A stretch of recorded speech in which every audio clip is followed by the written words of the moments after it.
Yo, Pinterest philosophy. This video is just gonna be about my thoughts, my interpretations of the pins I've been collecting on Pinterest. I really do love them. They're cute, inspirational. You got the clean background, you feel me? This video ain't gonna be that deep. We at the park and we out here enjoying the scenery. So the first one, it's gonna be a little bit spontaneous. It's gonna be a bit of a yap, but joy is not a place you arrive at, but a garden you tend to daily. Now I will be putting these pins on the screen, just so you can see. Yeah. We often think that once we achieve something, a big life goal, that only then we'll be happy. That's not true at all. Happiness is not sustainable. And for me, I think life is always just gonna be a mixture of emotions. Ups and downs, ups and downs, ups and downs. It's always gonna be a mixture, like the keys on a piano, black and white. But for joy, it's just a lifestyle you have to keep working at. It's about being healthy. It's about doing what you love. It's about listening to what interests you at the heart. Now, I don't think there is a meaning. I can't confirm or deny. I'm a bit agnostic in that department. But aside from all of that existentialist talk, I just want to say that it's always a process. It's never just a destination. This is always a journey. There's going to be ups and downs. If there can be despair, there can be hope. That was a bad analogy, since I do follow absurdism. If there can be sorrow, there can be joy. Feel what I'm saying? But happiness, joy, that can only come as a byproduct of your daily dues. Doing what you love every single day. Right? Working towards that dream, that goal, that reality. Okay, let's go to the next one. I'm just gonna go random at it. Look, I got this whole board, living true to myself. All right. Thank you for changing my life. I am literally you. Thanks for never giving up on me.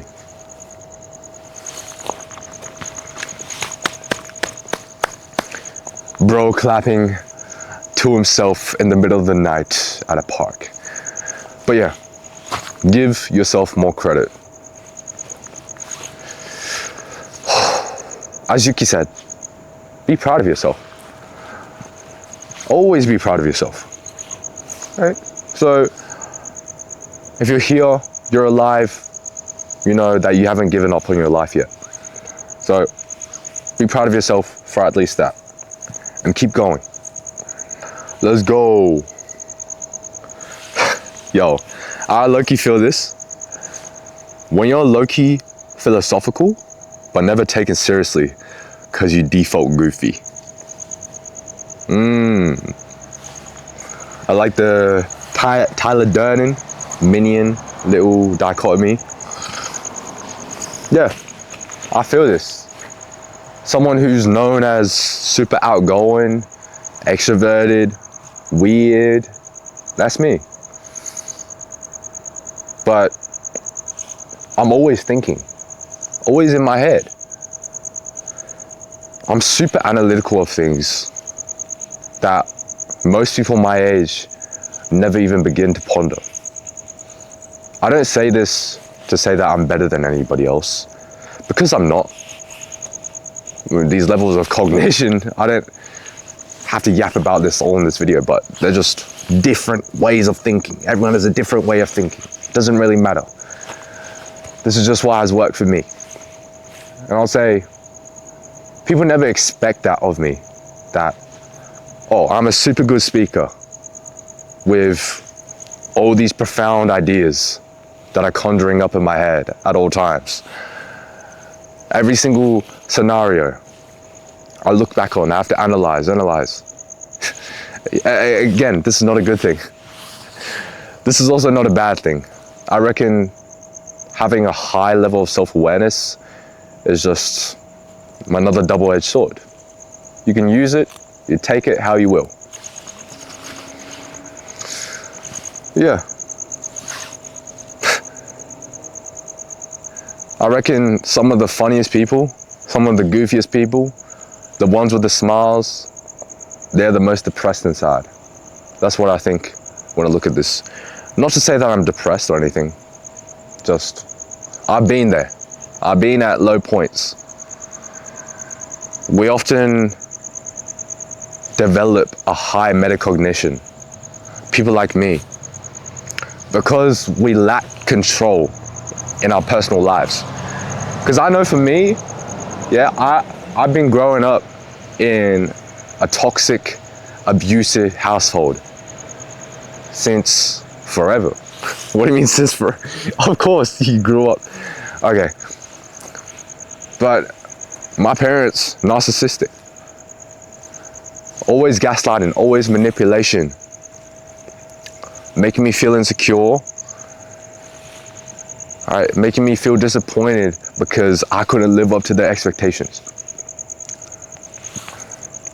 And so that's why we develop this sort of mindset and this way of life where we have to analyze every single little thing and figure out a framework. How does this relate to my identity? Is there even an identity? Oh, my identity is fluid. Yeah, there's so much things to think about. And so we use this goofiness as an escape from thinking so much. But yeah, it's funny. So, yo, just wanna travel and document it all with fit pics. Hold on.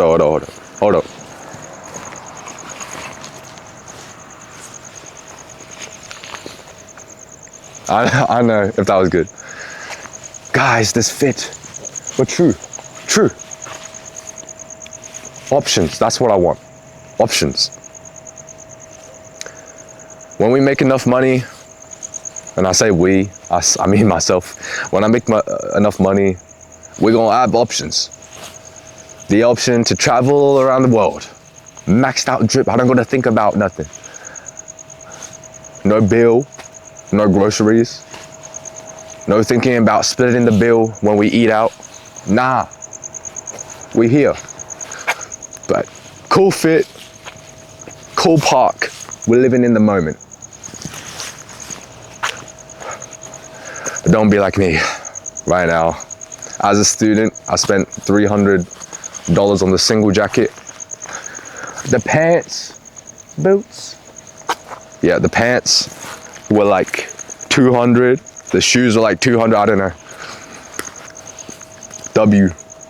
You ain't in my shoes, so I don't care how you view me. It's true. I've developed this philosophy, this rule, this principle that I follow in my life. It's the fragment rule. It's that we can never truly judge someone because we never live their life. We never know what it's like to experience. And to give such a firm judgment, like most people do, is to say that you would be better if you were in this situation. You would do better, which is narcissistic in a covert sense. Even if people don't realize it, it's just like, man, you never lived a day in their life, and you never will be. How are you able to judge that? I see that judgments are all just parroting thoughts, parroting responses, reactions from generation to generation. You're fucking ugly. You're fat. it just gets passed on, and it gets packed into this negative compound, packed, until it becomes a snowball of hatred that infests onto all of us. Do you want that? No. Do you want to be infested with all this negativity, this drama, and this hatred for other people just because they did something that you don't agree with? And I won't go to extreme examples. Don't take my rule as straw man. But yeah, man, like, I remember I used to be so angry at one of my roommates and at people in general who smoked, especially around me, because I was a kid. I still am in a way, because I'm 16. I'm a teenager. But I hated that. I mean, you're harming the world. You're harming me. Just because you want to go out for a little smoke. That's what I thought. At the end of the day, you are living a life that is completely foreign to theirs. Their life is incomprehensible to you. The pain ends with you.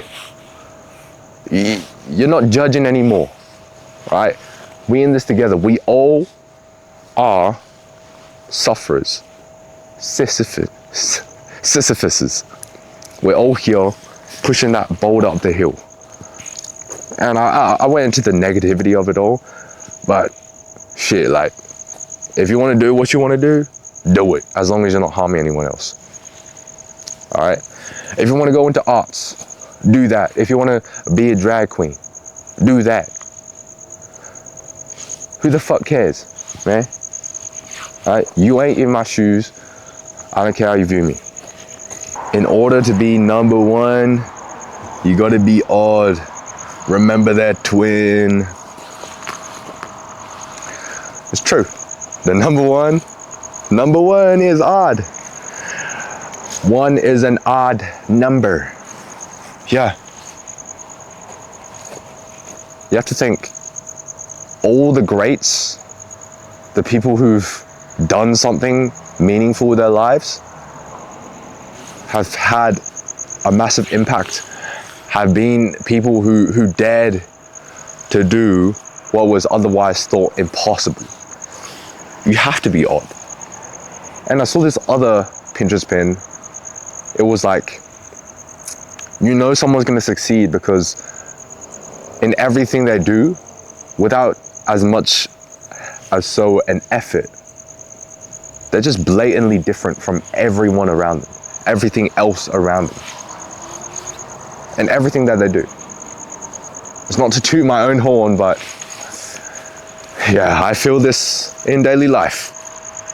You can say I'm an outcast. Because if you want extraordinary results, you're gonna have to put in extraordinary effort. You're gonna have to put in effort. Not only that, you're gonna have to live an extraordinary lifestyle. Which means that ordinary people aren't gonna be able to understand you. You know, I got the extraordinary part from Alex Hormozi. You have to be odd. You have to be willing to be yourself.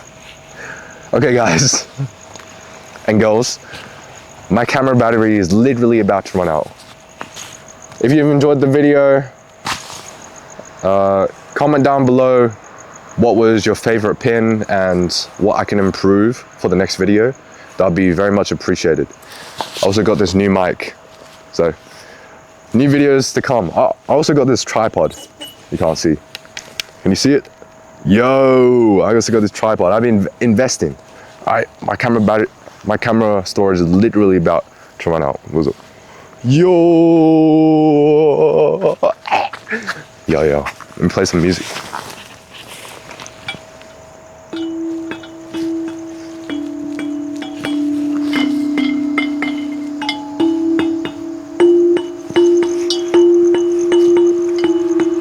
Okay, Jana everybody, thank you for watching the video.